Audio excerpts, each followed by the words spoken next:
Hey guys, Swag Finny, Swag Tano here.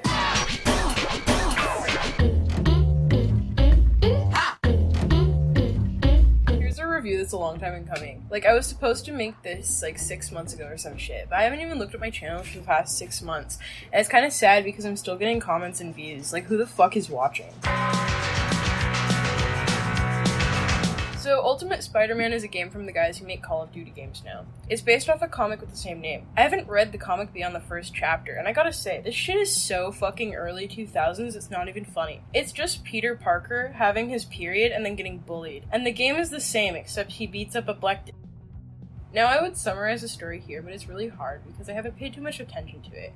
Also, just the Wikipedia page doesn't even know what the fuck's going on in this game. Okay, so I've never played the console Spider-Man 2 game, but it's still generally regarded as the best or one of the best Spider-Man games, period. I bring that up because Treyarch, the guys who make the Call of Duty games, are also the guys who made the console Spider-Man 2. This is generally a good thing, but from what I've heard, web swinging is really dumbed down compared to Spider-Man 2. But that's saying a lot since you can web swing, web zip, climb your thingy while swinging, push yourself for extra momentum while swinging, and yeah, no, that's it. I was expecting it to be a long list, but the game does encourage you to mix and match the different actions you can do while web swinging by making you move faster and look cooler while doing it.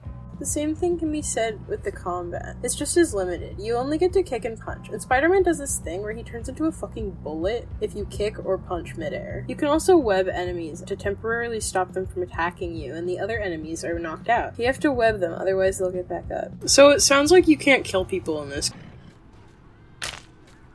It's kind of fucked up how loud that is. Using different attack move combinations is also rewarded with completely different attack moves and extra damage. So for example, if you're under a streetlight while webbing an enemy, you can jump, and Spider-Man will hang them on it. I figured this out on accident while playing the game for ages. It was honestly the coolest fucking thing. So this very day, I still haven't found all the things you can do in this game with the attacks, and I've played this game ever since I was a kid.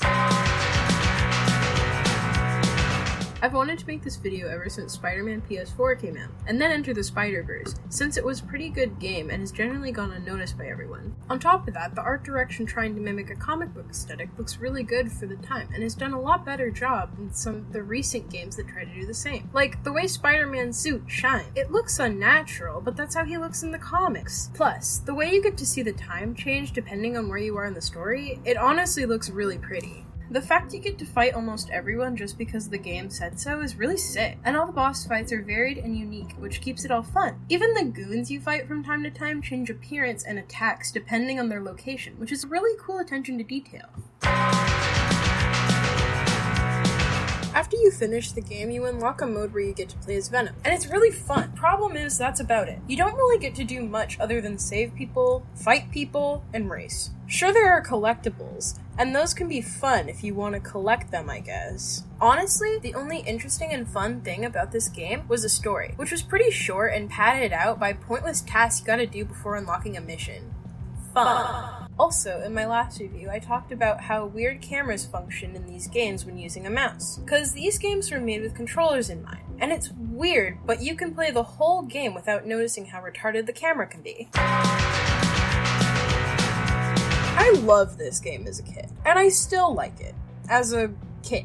But objectively, this is one of those games you'd stop playing after you finish it. The only really interesting thing in the game was the really short story, and once it's over, you realize how empty the game is. This game is just a base for a graphically improved and more fun sequel. I mean, the foundations are there, but I don't see that happening anytime soon as far as I know. However, if Sony decides to make a Spider-Verse game, I definitely see this as inspiration if the game was an open-world one. But I'm pretty sure Spider-Verse is just gonna be another beat-em-up game, kinda like Shattered Dimensions. But yeah, I hope you guys enjoyed it and are now thinking of playing this game or something. If you have any suggestions for obscure games I can review, then you can tell me in the comments. Now, if you'll excuse me, I'm gonna go stop uploading for a few months or so.